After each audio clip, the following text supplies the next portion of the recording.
treasures of Rome, art, architecture, music, literature, and his new enthusiasm, archaeology. After I'd graduated from college, I was sent to Europe to study archaeology, Wilder recalled decades later. One day, our class in Rome was taken out into the country to dig up a bit of the Etruscan world, a street. Once thousands of people had walked it. The rut was very deep. Those who have uncovered such a spot are never the same again. He wrote that each of us possesses something of the mind of an archaeologist, and that while people in previous centuries knew that many people had lived and died a long while ago, and that there were many people living on the earth, the modern mind grasps the reality that millions and billions have lived and died, and that probably billions and billions, let us not despair of the human race, will live and die. The extent of this enlarged realization alters the whole view of life.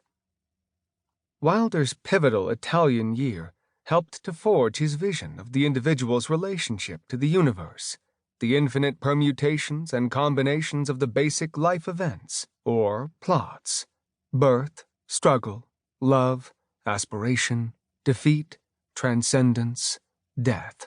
How perfect it is, my being here, he exulted in a letter home from Italy in 1920. How much happier a chance has fallen than a year in Paris or London or New York. Rome's antiquity, her variety, her significance, swallow these others up, and I feel myself being irresistibly impelled towards saying of her that she is the eternal city. He wrote to his father that he wanted to develop a literary consciousness that took into account the artistic anxiety of the European and a new abundance and range of America. He said that his foray into ancient Rome evoked in him a new appreciation for the American experience.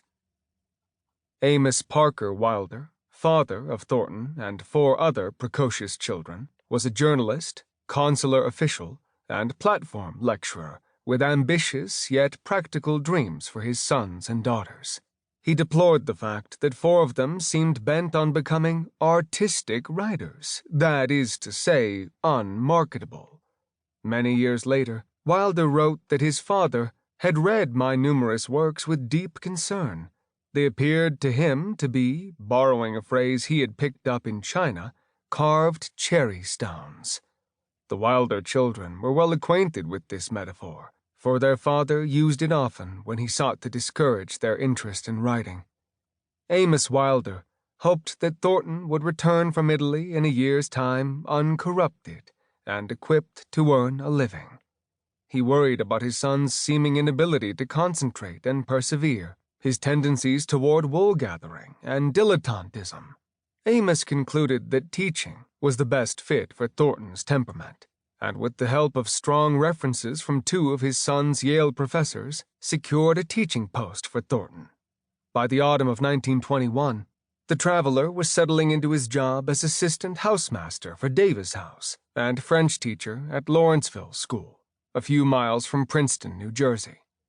At night, his duties done, lessons prepared, papers graded, and young charges asleep, Wilder turned to his reading and writing. Years later, former students in Davis House recalled hearing Wilder's footsteps tracing a steady pattern across the floorboards as he worked on the novel and the plays he was writing after hours. He had rejoiced in his sojourn in the land of Virgil, Cicero, Tasso, and Dante. It was enough, he said, to set the imagination racing. As he worked on his first novel in his spare time, he was transmuting the Italian experiences, real and imagined, into art.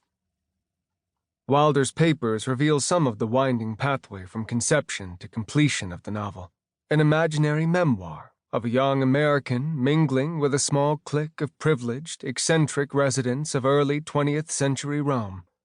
He referred to his story variously as Notes of a Roman Student, Roman Memoirs, The Trasteverine, and The Memoirs of Charles Malleson, The Year in Rome, among other titles. Along the way, Wilder experimented with characters and structure, with voice and style, even momentarily groping, like other writers of the time, for a literary response to World War I.